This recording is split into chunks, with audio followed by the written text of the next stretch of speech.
সরকারিভাবে প্রধানমন্ত্রী এক সরকারি সফরে চায়না গেছেন। 8 দিনের সফর ছিল। 8 দিনের সফরে চায়না গেছেন। আর পরের দিন সকালে, যেদিন উনি গেলেন এর পরের দিন সকালবেলা 8টা সাড়ে 8টা মানে 9টার আগে দিয়েই সারা বাংলাদেশের 64 জেলায় একসাথে 64 জেলার যতগুলো কোর্ট কাছারি ছিল কোর্টের সামনে একসাথে 64 জেলায় বোমা ফাটানো হলো।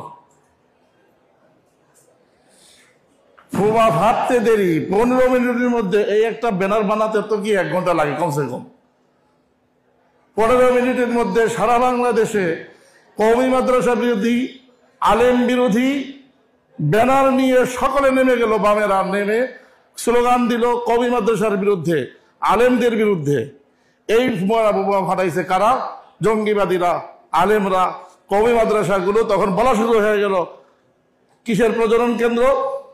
জঙ্গিদের প্রজনন কেন্দ্র। এইভাবে ভারত এবং তার দোসররা একসাথে আমাদের দেশটাকে, এই দেশটাকে অশান্ত করার জন্য এবং বাংলাদেশের আলেম ওলামাদেরকে মুসিবতে ফেলার জন্য মিথ্যা তারা নিজেরা এই সমস্ত কারসাজির নাটক সাজিয়ে তাদের সামনে কিছু টুপিদারিওয়ালা মানুষ রেখে তারপরে আমাদের বদনাম করার চেষ্টা করলো। আলেম ওলামারা তখন খতিব সাহেব হুজুর ওবায়দুল হক রহমতুল্লাহ আলাইহি জীবিত, উনি অহংকার দিয়ে উঠলেন যে না, এই কাজ আলেমদের না, আলেমদের হতে পারে না। সকল আলেমরা একসাথে, নূর হোসেন কাসিমি রহমতুল্লাহ আলাইহি তখন যে রোল প্লে করেছিলেন, পাগলের মতো দৌড়াদৌড়ি করা শুরু করেছেন উনি। সকল আলেমদেরকে এক করা যে একসাথে বলো এই কাজ আমাদের নয়, এই কাজ ইসলামে এলাও করে না। এই কথাগুলো বলার জন্য সকলে মাত্র কি তৈরি হচ্ছে, দৌড়াদৌড়ি করছেন। সেই সময় ওনার বাকি 7 দিনের,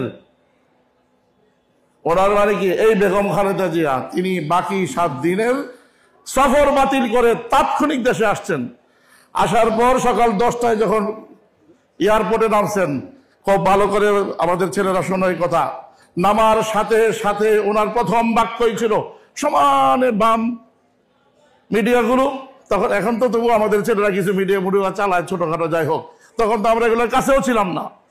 একচ্ছত্রভাবে তাদের আধিপত্য, তারা বাংলাদেশের হুজুরদেরকে জঙ্গি বানানোর জন্য সবগুলো একসাথে হয়ে নামছে। বেগম খালেদা জিয়া যখন এয়ারপোর্টে নামছে সবগুলো হুমড়ি খেয়ে পড়ছে ওনার উপরে।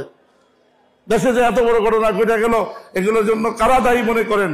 উনি বলছেন কারা দায়ী সেটা তো পরে বের করব, তদন্ত হবে, কিন্তু এদেশের ওলামা মাশায়েখ কওমি মাদ্রাসা এটার সাথে কি না।